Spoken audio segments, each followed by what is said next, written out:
Hello, I'm Femi OK, and you're watching The Stream. Today, fact-checking the news. There was a time when those two concepts would never go together. But in the United States right now, it's become a part of the process. But is it helpful? Does it actually change anyone's opinion?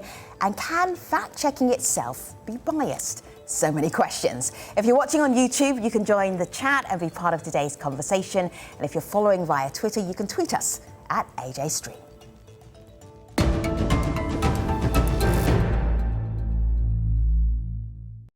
I want you to take a look at this clip in a moment. This is from NBC News. It's President Donald Trump during a town hall last week. Stand by for some live fact-checking on the air. Just this week, you retweeted to your 87 million followers a conspiracy theory that Joe Biden orchestrated to have SEAL Team 6, the Navy SEAL Team 6, killed to cover up the fake death of bin Laden. Now, why would you send a lie like that to your followers? You retweeted That was a retweet. That was an opinion of somebody, and that was a retweet. I'll put it out there. People can decide for themselves. I don't take a position. You're not like someone's crazy uncle who can just retweet whatever. That was a retweet. And I do a lot of retweets. And frankly, because the media is so fake and so corrupt, if I didn't have social media, I don't call it Twitter, I call it social media, I wouldn't be able to get the word out. And the word is false. And you know what the word is?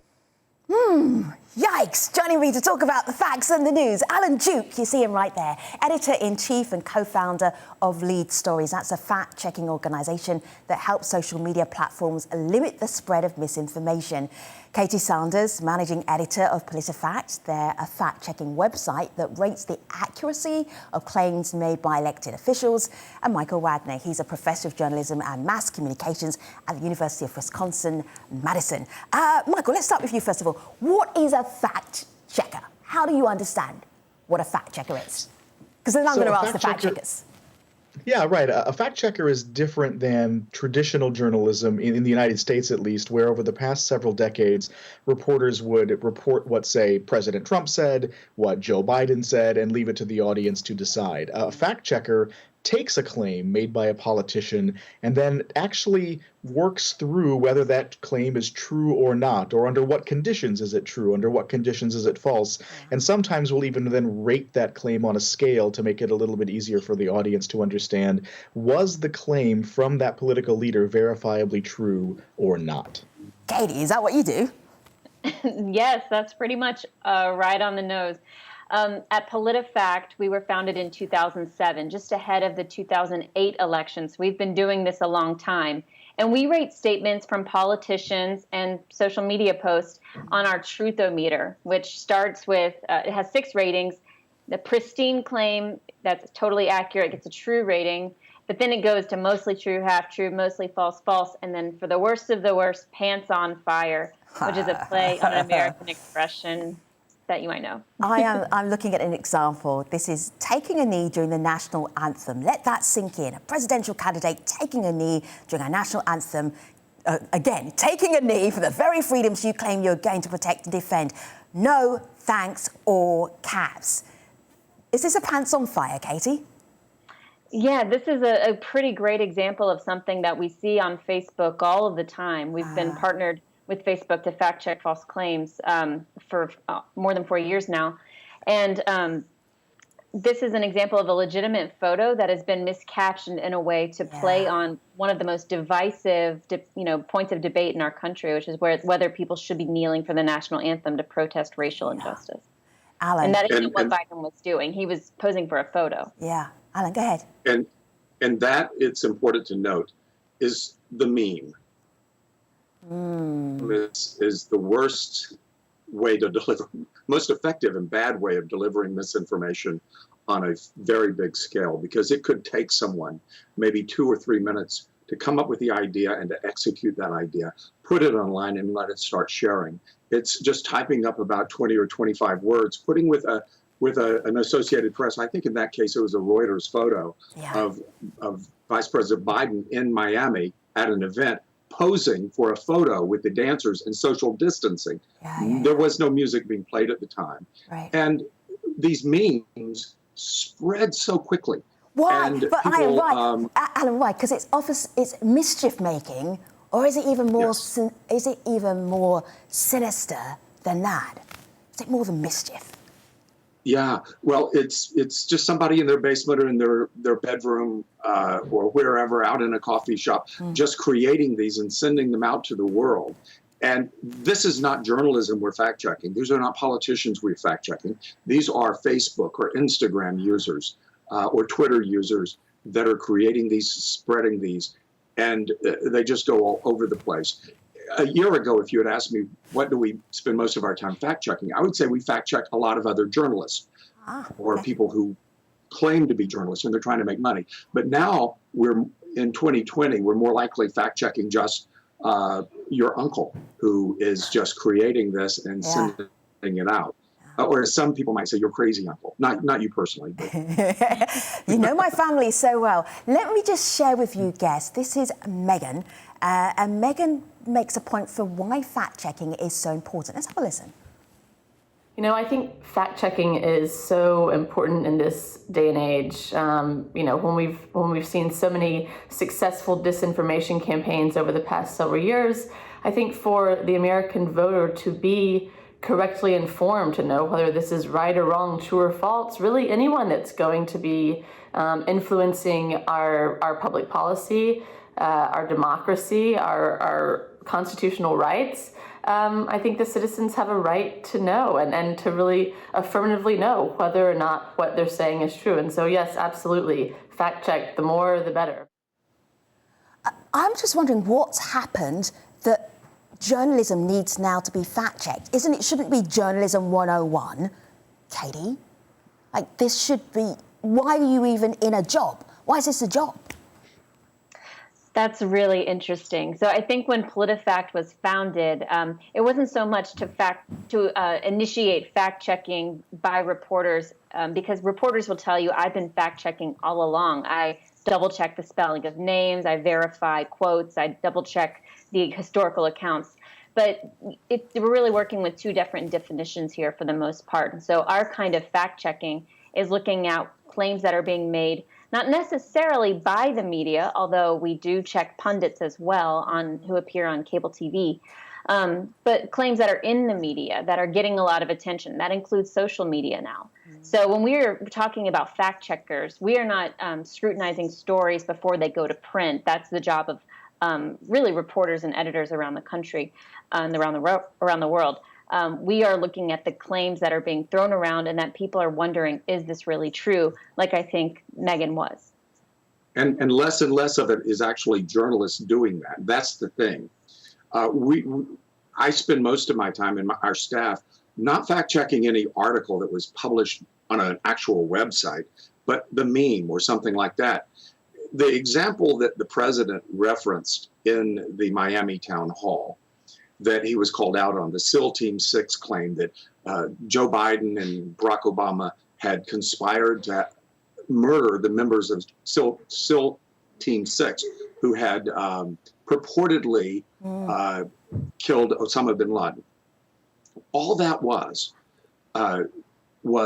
a woman put it on her Facebook page, her personal Facebook page, and live streamed some interviews that she did. This is not a professional journalist. Actually, the closest thing she has done to journalism is she was on the Survivor television series. And then she became an activist in certain areas. And she brought this forth. And she is the one who was the engine behind this. And there was absolutely no fact behind the claim. No evidence. This kind of thing happens all the time. It happened right after President Trump won the election in 2016. He went to Austin, Texas to give a speech. Some guy on Twitter took a picture of some buses and said, they're bussing in the protesters. And it went around the world. President Trump himself retweeted that claim. And yet it turned out that the buses were actually taking accountants from one hotel to another for an accounting conference. It had nothing at all to do with the protests. And so what happens is facts or claims of fact, especially misinformation, get amplified. They get amplified by elite users like the president. They get amplified by kind of extreme news organizations that have a more ideological point of view. They get amplified by bots that are created to help foment chaos in the social media sphere. And it's left to fact checkers to try to, make up for this in real time, which is extraordinarily difficult. Guess I have to... Oh, go ahead, Jane, and then Alan, and then I've got to bring in President Trump. All right, Jane first. Oh, I'm Katie. Sorry, excuse me, Katie. I'm going to go to Jane, which is why I had Jane on the brain. Katie, go ahead. No, I think that's a perfect point, and it's so easy to spout off these crazy conspiracies. It takes much more time, unfortunately, to unwind them and figure out what they're about and why they are discredited and why they shouldn't be trusted. But we do it every day. We try to catch it before someone like President Trump retweets it and it becomes even more amplified. We try to catch it as quickly as possible, but it's very difficult. And we track this SEAL Team 6 myth conspiracy claim back to Trump's Doral Golf Resort in Miami. It seems that Roger Stone, Eric Trump, and some others were at this conference with this woman who made the publicized the claim, and the people she was interviewing who were making the claim. And it seems that a couple of weeks ago at that conference at Doral is where this claim came, and that's apparently how it came to the president's attention. Do you know, all three of you would be great dinner companions post-COVID, because you've got so many great stories behind the scenes of things that we are reading that aren't necessarily true. Now, the reason I mentioned Jane a little bit earlier on was because she is a professor and she is compelled to talk about President Trump. When we talk about fact-checking, we kind of have to bring in the United States president. This is what Jane says about him. Donald Trump on Twitter has been spreading so many falsehoods that it becomes very difficult for media organizations to keep up. They have counted the falsehoods in some stories in the New York Times and in the Washington Post, but it becomes very difficult on live television, which is where Trump loves to appear and loved to appear when he was running for president, because you can't really fact check somebody. You cannot really come on the air and say, this isn't true as the person is saying it. And that plus Twitter has made for a landscape in which we are trying to fact check as journalists, but the public is often very misinformed because it's simply a torrent of fact checking that needs to happen. Katie, this is your third election. This is PolitiFact's fourth election. Does President Trump take us into a whole new area of fact checking? Well, we've gone about covering President Trump the same way we have presidential candidates and previous presidents, but certainly he requires a lot more fact-checking than his predecessors, or than anyone who has run against him on the Republican side or as Democrats. So, I think I will leave it to the academics to evaluate what era we're in, Michael. But I think you just passed the buck right there. No, he's our most fact-checked politician, and there's really no one like him on any other side of the political spectrum. And I think you said perhaps the world. You saw him be confronted by Savannah Guthrie multiple times in that interview where she said, no, QAnon is not true. This is, I just told you what the truth is. And he said, well, maybe not, not necessarily, or just because you said it doesn't make it true. I think that the general public is actually more receptive to fact checking when they see information coming from trusted or reputable sources than what President Trump has shown. Yeah, the evidence bears that out. When fact checks are done by trusted sources, people tend to believe them. They especially work well when people are willing to admit what they don't know when they enter into reading a fact check. Those are the people who are the most helped when they're actually using the kind of fact checks that organizations like PolitiFact do. But President Trump, I think, is unique in the modern era for the amount of times and the amount of things he says that just are not true.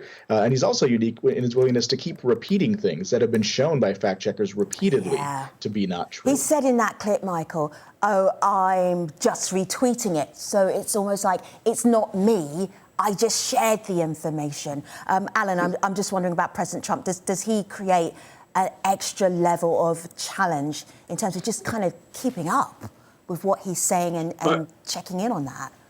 Well, it's just not him, but today we fact-checked Eric Trump, his son. He has his sons also repeating the messages. There was one meme that we fact-checked today where they had a digitally altered photo of the rappers, actors, 50 Cent and Ice Cube with Trump hats on. I'm looking at it right now. Suggesting they'd endorsed Trump, and and Ice Cube hadn't, but they digitally put the logo on their head.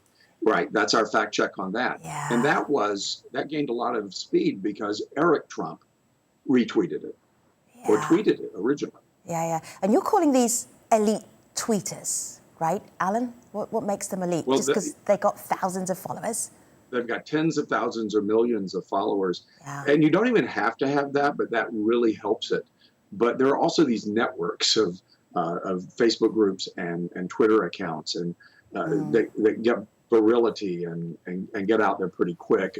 If you know how to use hashtags and trending terms and that sort of thing, it will accelerate it. But certainly if you're Eric Trump, you get immediate attention.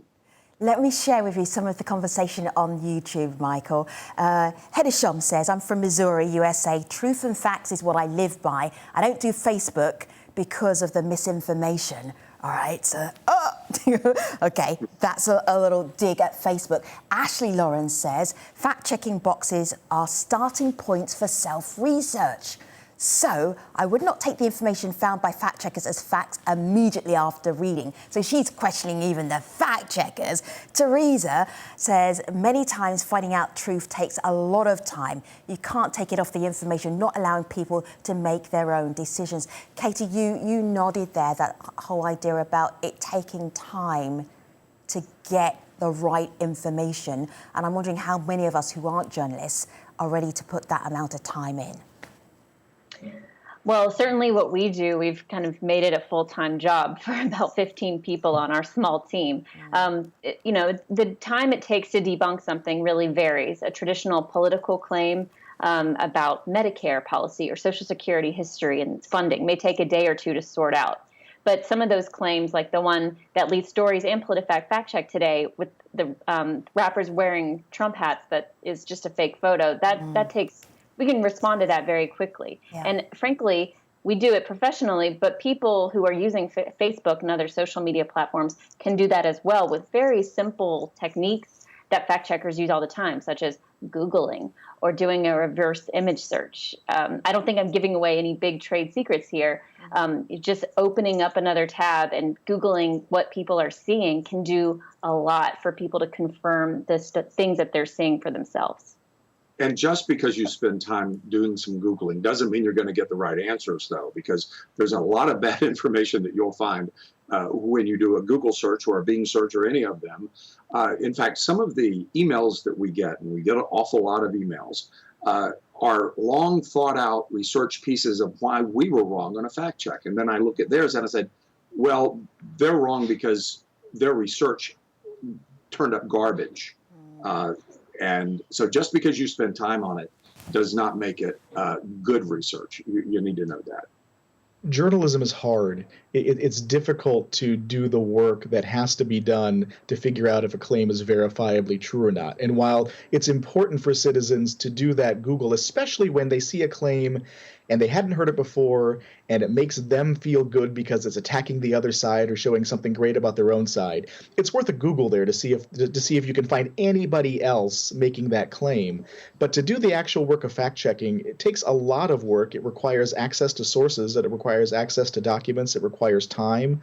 And so while people can do some of that work, we are going to have to be able to trust some sources, some of these fact-checking organizations, if we're really going to be able to sort out what's verifiably true and what's not.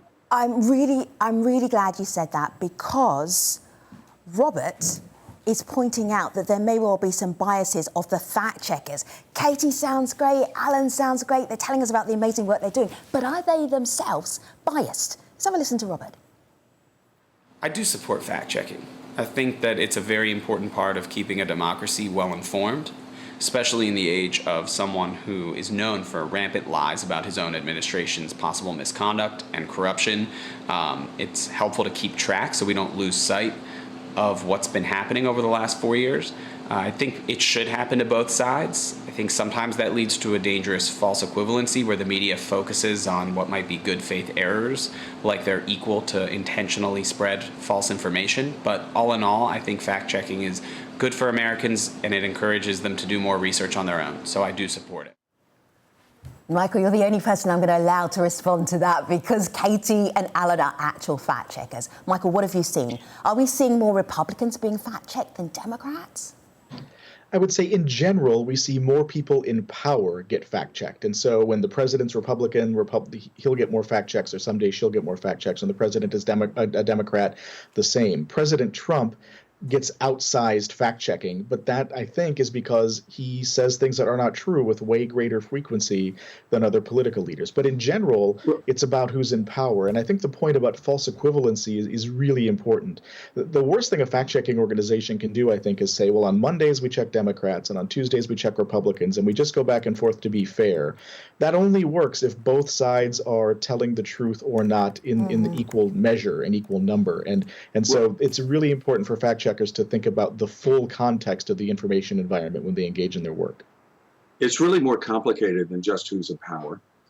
It's who's successful at creating content that goes viral that's not true. I don't have a specific percentage, but it is very definitely true that there is more fact checking done on the conservative side, if you want to call it that, than on the left.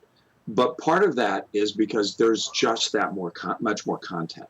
We have technology tools that I believe even PolitiFact use that we've developed in order to identify content to fact check based on virility, how it's trending and how many people are sharing it. And I can tell you that there is a definite higher success rate of content that is on the conservative side that is not true. Okay. And publishers know that, and they can make more money off of targeting false content, clickbait, at the conservatives. I want to just jump into YouTube because there's a lively conversation happening on YouTube. So one of the YouTubers, thank you, says, we can ask about the facts, but what is the point? Will any of this change anyone's opinion? I am going to answer that question, that query, with Amber, who uses fact-checking as a teaching moment for her youngster. Let's have a look. Fact-checking is an important part of maintaining the integrity of our democracy. Many voters did not receive a high-quality civic education. They do not have the media literacy skills to navigate all the information coming their way. In our home, with my daughters, we focus on the what and not the who. So this goes beyond candidate. This goes beyond party to a deeper question of how do we instill trust in the processes of democratic representation, and also how do we equip our voters and our citizens and our civic actors with the skills that they need to be informed and engaged civic participants. That is Amber's answer as to why fact-checking is important. You have 30 seconds, Michael, Katie, Alan. Make your case, Michael. Fact-checking works when a story is labeled as a fact-check. People pay more attention, and they tend to come away believing what's true more likely than they would come away believing what's false. But it comes at a price. Yeah. They often then judge the fact-checker to be biased because they've slanted their story in the direction of the verifiable truth, which is a cruel irony of fact-checking. Katie was horrified. I gave her 30 seconds, but go ahead, Katie. You can do it. I'm reading the question again. So fact-checking is helpful when it's relevant, when we're covering things that people are actually wondering about, and when it's done quickly. So that's why we do let our reporters dive in and focus on getting people the answers as quickly as possible, and then distributing it, getting it into people's hands so that even if they saw the false information, they can receive the truth. So we try to blast it out, and we have a lot of partnerships in the U.S. to help us with that mission. But I loved what Amber said, which was that we need to improve the civic discourse and get people thinking about why facts are important to the strength of our democracy. Alan, finally. Maybe 90% of the people who come to read our fact checks are there to be angry. They're upset that we fact check content that they believed. And so a lot of them, we're not going to change their mind. We're just going to make them mad. But what it does when we fact check it, it also suppresses the content because we're Facebook third-party fact checkers, and our conclusion on that suppresses the distribution, and so fewer new people will see it. But people want to live in a bubble. They're going to live in a bubble and believe what they want to believe, but we give them a chance by giving the facts. Alan, appreciate you. Katie, thank you so much. And Michael, thank you for being on the show today, talking about fact-checking and how useful it may well be. That wraps up the TV conversation, but I am heading over to Instagram. At 20:30 GMT on Tuesday, I'll be joined by Aaron Schruckman. He's the Executive Director at PolitiFact for an Instagram live chat. So we'll be on the AJ Stream Instagram account, looking out for your fact-checking questions. You can fact-check me. I will see you there. Thanks for watching, everybody.